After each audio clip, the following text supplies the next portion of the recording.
شامی صاحب، سر مبارک ثانی نظر ثانی کیس اور اس میں پھر ترامیم کی درخواست، اور وہ درخواست جو ہے وہ مان لی گئی، وفاق کی پیرا 7 اور 42 اس کو فیصلے سے حذف کر دیا گیا. کتنی سر امپورٹنس تھی اور کیوں تھی اس فیصلے سپریم کی؟ کورٹ کا جو 2 رکنی بینچ ہے، قاضی فائز عیسیٰ صاحب جس کو لیڈ کر رہے تھے، اس نے یہ ضمانت منظور کی تھی مبارک ثانی نامی ایک شخص کی، جس پر الزام ہے کہ وہ 4 سال پہلے 2019 میں ایک قرآن کریم کا ایک ایسا نسخہ تقسیم کر رہا تھا بعض لوگوں کے ساتھ مل کے، جس میں تحریف کی گئی ہے قرآن کریم کے مطالب میں.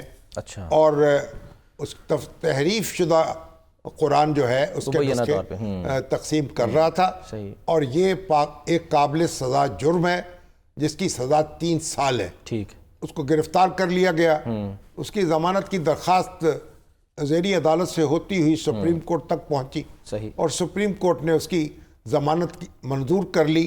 کہا کہ جس وقت یہ نسخے تقسیم کر رہا تھا اس وقت وہ سزا والا قانون موجود نہیں تھا. ٹھیک ہے. اور بہرحال اس پہ علماء نے احتجاج شروع کیا. معاملہ پارلیمنٹ تک پہنچا اور پارلیمنٹ متحد ہو گئی. اپوزیشن اور حکومت اور پی ٹی آئی اور مسلم لیگ نون اور پیپلز پارٹی سب ایک ہو گئے. انہوں نے کہا کہ سپریم کورٹ سے درخواست کی جائے کہ وہ اپنے فیصلے میں سے یہ 2 پیراگراف حذف کر دے. اس پہ نظر ثانی، اس پہ سپریم کورٹ نظر ثانی بھی کر چکی تھی. پھر نظر ثانی پہ نظر ثانی ہوئی. یہ سر پہلی دفعہ ہوا تھا کیوریٹو ججمنٹ یا کیوریٹو ریویو کہہ لیتے. اچھا. تو پہلی دفعہ ایسا ہوا. اچھا. لیکن بہرحال یہ ایک بہت حساس موضوع ہے. اور علماء کا جہاں آج دیکھیں نا کنسنسس ہو. آج تقی عثمانی صاحب جو ہیں وہ ترکیہ میں تھے، وہاں سے وہ ویڈیو لنک کے ذریعے آئے.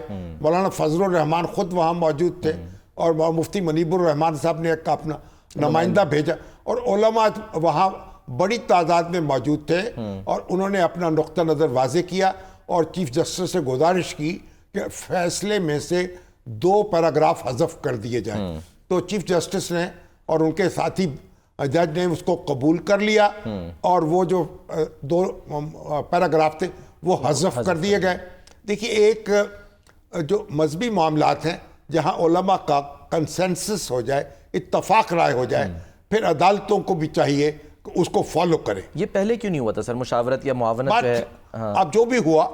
اور ایک بات، دوسری بات یہ کہ یہ جو ہمارے قادیانی حضرات ہیں ان کو اقلیت قرار دیا گیا ہے ہمارے دستور میں، اور ان کو چاہیے کہ وہ اپنا سٹیٹس تسلیم کر لیں اور ایک اقلیت کے طور پر، ایک غیر مسلم اقلیت کے طور پر اپنی زندگی گزاریں امن اور سکون کے ساتھ، جس طرح سکھ گزار رہے ہیں، ہندو گزار رہے ہیں، کرسچن گزار رہے ہیں. اپنے آپ کو مسلمان کہہ کے مسلمانوں کے شاعر جو ہیں ان کو استعمال نہ کریں. اس پر ایک ہماری سوسائٹی میں کنسنسس ہے. تمام علماء، تمام مکاتب فکر، تمام لوگ پاکستان کے رہنے والے اس سے ایک نقطے پر متفق ہیں. تو پھر اسی کو فالو کرنا چاہیے. اب دیکھیے ہمارے جو اوریہ مقبول جان ہیں انہوں نے بھی اس معاملے میں کوئی اظہار خیال کر دیا. وہ نامور دانشور ہیں، پرجوش ہیں، جذبے سے وٹامن اے اور سی جو ہے اس سے بھرپور ہیں. انہوں نے ایک ٹویٹ کر دی، کچھ گفتگو کر دی، ایف آئی اے نے ان کو پکڑ لیا. اب جب یہ مقدمہ ختم ہو گیا ہے، سپریم کورٹ نے معاملات جو ہیں ان کو درست کر دیا ہے، علماء کی بات مان لی گئی ہے، یا پارلیمنٹ کی بات مان لی گئی، مشترکہ طور پر پارلیمنٹ نے درخواست کی تھی، تو پھر اوریہ مقبول جان جو ہے ان کو بھی رہا کر دیا جائے. اب ان کو گرفتار کرنے سے کیا فائدہ ہے؟ تو بہرحال یہ ایک اچھی بات ہے. ایک بڑا مسئلہ جو ہے وہ حل ہو گیا اور لوگوں کو سکون آیا.